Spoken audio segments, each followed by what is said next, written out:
In 1815 in France, Officer Javert watches a group of prisoners pull huge ropes to move a ship. When it's over, Javert asks prisoner Jean to retrieve the ship's flag.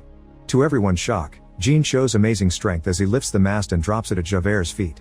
Then the officer announces Jean's parole has begun, but he never calls him by his name, he only refers to Jean by his prisoner number. Jean had stolen some bread for his sister's dying baby and was given 5 years for it, but since he kept trying to escape, his sentence became 19. He thinks he's free now, but Javert points out it's just parole and gives him some papers that say so. Jean must always carry those papers and present them when asked. If he fails to report, he'll be arrested again. Afterward, Jean starts wandering, looking for a place to stay. However, nobody will give him a job because of his parole papers, and he's driven out of every town because he's seen as a dangerous man. Even when he tries to sleep in a lowly stable, he's kicked out. Jean tries to sleep inside a church and is found by the bishop, who invites him to have dinner with him and offers him a room. Jean is happy to have a good meal, but after the bishop goes to bed, he steals all the silver he can find and runs away. The next morning, the cops bring Jean back to the church and inform the bishop they caught him with stolen goods. However, the bishop lies to save Jean, saying the objects were a gift and even giving him more candlesticks. After the cops leave, the bishop tells Jean he must use the silver to start a new honest life. Jean is touched by the bishop's kindness and realizes he stole again because that's all he knows, but from now on he'll be a better man under a new identity. He also destroys the parole papers and throws them off a cliff. 8 years later at a factory, the foreman keeps harassing the working women and is particularly handsy with Fantine, so the other women judge her for it. One day the women notice that Fantine has a letter, so they steal it and read it to discover she has an illegitimate daughter named Cosette. A fight ensues when the women try to tell the foreman, but they're interrupted by the arrival of Jean. Under a new name, he's become the owner of this factory and the town's mayor. As he tells everyone to calm down, he's shocked to see Javert at the window, so he lets the foreman finish dealing with the employees. The women call Fantine all kinds of dirty names for having an illegitimate daughter, while Fantine tries to explain she doesn't go around with men, she simply had one boyfriend who left her. The foreman harasses her again, and when Fantine slaps him, she gets fired. Fantine tries to go to Jean for help, but the foreman throws her outside. Meanwhile, Jean thinks he hears something, but he's busy noticing the cops near his factory. Javert is now chief of police and only came to bring some documents. He doesn't recognize Jean, but his face looks familiar. At that moment they hear screaming outside, and Jean runs out to discover that a man got caught under a carriage.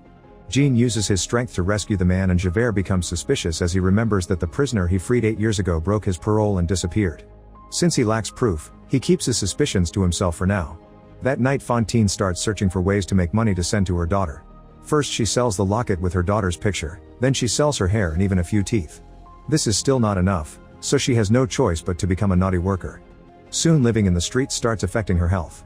After a few nights of working, a customer gets rather aggressive with her, so Fantine defends herself.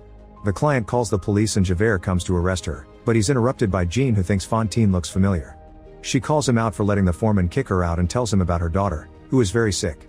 Overwhelmed by guilt, Jean picks her up to take her to the hospital, promising to rescue her daughter as well. Sometime later Javert receives an important letter from Paris informing him that the prisoner he's been looking for has been arrested. Javert goes to see Jean and apologizes for suspecting him, claiming that he deserves to be punished. However, Jean forgives him, saying Javert was only doing his job. The rest of the day Jean is haunted by the thoughts of an innocent man being arrested in his place, and in the evening he decides to reveal his identity to the court, mentioning his prisoner number as proof. Nobody believes him, so Jean tells them to ask Javert before he's kicked out. Afterward Jean goes to the hospital to check on Fantine, whose fever is causing her to see hallucinations of her daughter. Jean tells her she'll take good care of the child and give her a good life, so Fantine finds peace and finally dies. At that moment Javert shows up to arrest Jean, who refuses to surrender and grabs a piece of wood to defend himself against Javert's sword. Unfortunately, Jean can't do much against a properly trained cop and gets unarmed, so he decides to escape by jumping into the river. Meanwhile, Fantine's daughter Cosette is living in the local inn under the care of the owners Monsieur and Madame Thénardier. She isn't actually sick, the Thénardiers are keeping her as their maid and wrote lies to Fantine to make her send more money. The couple is incredibly cruel and mistreats Cosette while treating their own daughter like a little angel. The Thénardiers also like to keep their clients drunk and distracted to steal all their valuables. The food they cook for the inn is made with suspicious ingredients, including street cats. That night Jean goes to the inn and informs Cosette that her mother is dead, so she should go with him. The Thénardiers refuse to let the kid go, pretending they love her like a daughter and that they spent too much money on her medicine. Jean agrees to pay Fantine's debt and some extra money on top of that until the Thénardiers allow Cosette to leave with him. After Jean and the girl are gone, Javert shows up looking for them, and the Thénardiers realize they could have bribed Jean for much more money for helping a criminal. Moments later Jean and Cosette's carriage is stopped at the city gates, where cops are asking for paperwork. The duo immediately runs away while Javert chases them through the streets, repeating Jean's prisoner number. Jean manages to find some rope and uses it to climb on top of a very tall wall, bringing Cosette along. They hide in there until Javert gives up and leaves. Then Jean and Cosette sneak inside a church, where they're seen by a man. At first Jean thinks it's over, but it turns out this man is the guy he saved from the carriage accident and he agrees to help them find sanctuary. Jean hopes to disappear and start over somewhere else. 9 years later in Paris, poverty is increasing at an alarming speed. There's a clear tension in the streets as the poor people complain about the current king, remembering that they killed the last one when things got bad. Young students form a group called Friend of the ABC and are already making plans to start a revolution against the monarchy, regularly going to the streets to spread their message and get people's support. One of these revolutionaries is Marius, who comes from a good family but he's now considered a disgrace and lives in a humble rented room. He's best friends with the Thénardier's daughter Éponine, but he doesn't notice that she clearly has a crush on him. One afternoon Marius sees Jean and an older Cosette helping out the poor and he instantly falls in love with her. The Thénardiers, who now live in the streets, also see them and immediately recognize them. Wanting to get more money out of Jean, the Thénardiers and some hobo friends surround him, so Jean tries to defend himself. Hearing the commotion, Javert and his cops show up to stop the fight. While Javert is too busy scolding the bums, Jean runs away with Cosette, who locks eyes with Marius on her way out. Monsieur Thénardier tells Javert who the man was and now Javert is obsessed with finding him again. After the cops are gone, Marius asks Éponine to find out where Cosette lives. That night the ABCs gather at a cafe to make plans and Marius can't stop thinking about Cosette. The other men tease him with good humor but Enjolras scolds him for not thinking about more important things like their mission. Soon news arrive announcing that the only government official who cared about the poor died. The group gets ready to go out and fight, but Éponine shows up with Cosette's address and Marius goes to see her instead. In the meantime Cosette can't stop thinking about the handsome man she saw earlier. She always feels lonely because Jean has never let her socialize to protect her identity. Cosette wants Jean to share the secrets he keeps behind their isolation but he refuses. After a short argument, Cosette goes to the garden and finds Marius at the gate. They confess their love for each other while Éponine watches them from afar with a broken heart. The moment is interrupted by Jean, who orders Cosette to get back inside while Marius hides. Before leaving, Marius grabs the handkerchief Cosette dropped on the grass. At that moment Monsieur Thénardier arrives with his gang ready to catch Jean to get a reward from Javert. Éponine screams to warn Cosette and Jean, then she spits on her father's face and Thénardier slaps her in return. A cop comes closer to check on all the noise so the gang has no choice but to run away. Jean also hears all the ruckus and thinks it's Javert, so he announces they'll be escaping to England. Cosette tries to make him change his mind but he refuses, so she leaves a note at the gate for Marius explaining the situation. Éponine finds the note and after lots of internal struggle regarding her own feelings, she hides the letter and only tells her friend that Cosette has disappeared. A desperate Marius runs to Cosette's house but by the time he gets there, she and Jean are already gone. He considers searching for her, but he remembers the ABC's fight and chooses to stay to help.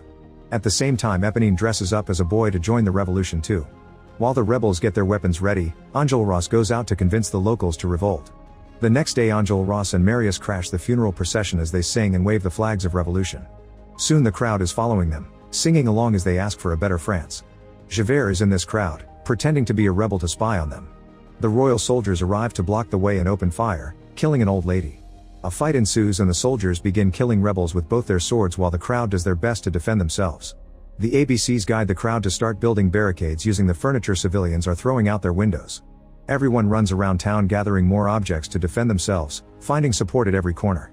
Enjolras points out someone should sneak around to find out what the enemy is planning, so Javert volunteers while still pretending he's on the rebel side. By nighttime, the barricade is effectively blocking the main road. Javert comes back and tries to share fake information, but Gavroche recognizes him and tells everyone who he really is. The rebels immediately capture Javert, who tries to defend himself and brings a few men down before Enjolras knocks him out. At that moment the soldiers show up and open fire, starting a new battle. Both sides begin losing men pretty quickly as the street becomes a battlefield. Marius runs ahead with a barrel of gunpowder and doesn't see the soldier about to shoot him, so Éponine jumps in to protect him and gets killed instead. When Marius threatens to blow up the barrel, the soldiers leave in fear. Afterward Marius checks on Éponine, who gives him Cosette's letter before dying in his arms.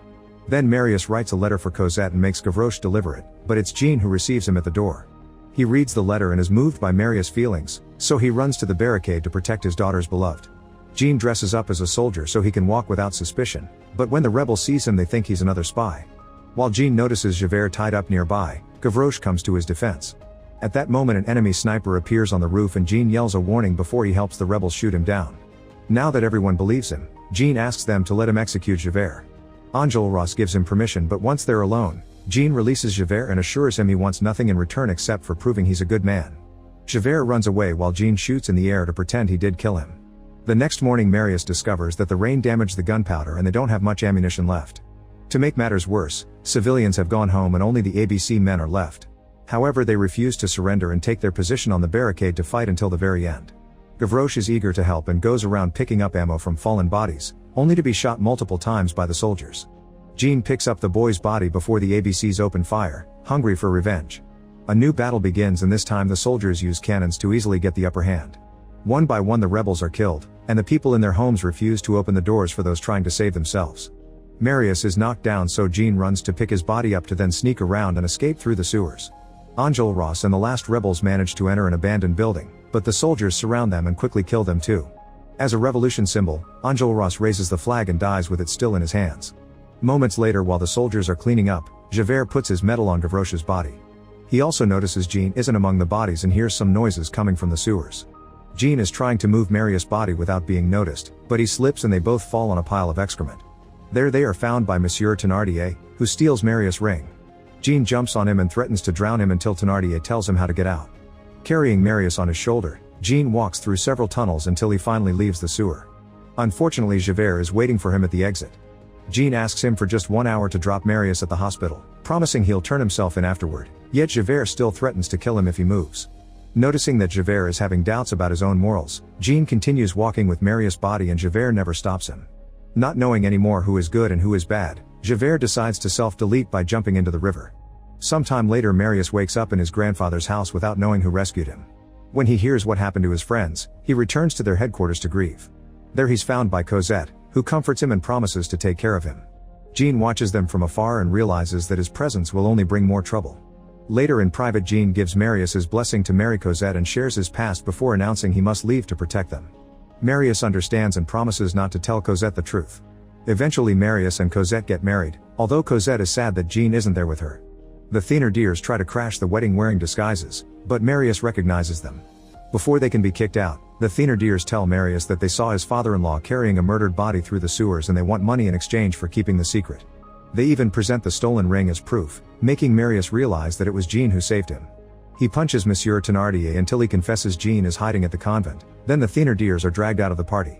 That night Marius and Cosette visit Jean, who is on the verge of death and keeps seeing Fantine's spirit. Jean is glad to see his daughter one last time and gives her a letter sharing all his past before he finally dies in peace. While Cosette has a breakdown, Jean's spirit joins all the dead characters on the street singing for their beloved France. Make sure to subscribe and turn on notifications so you can watch more videos like this. Thanks for watching.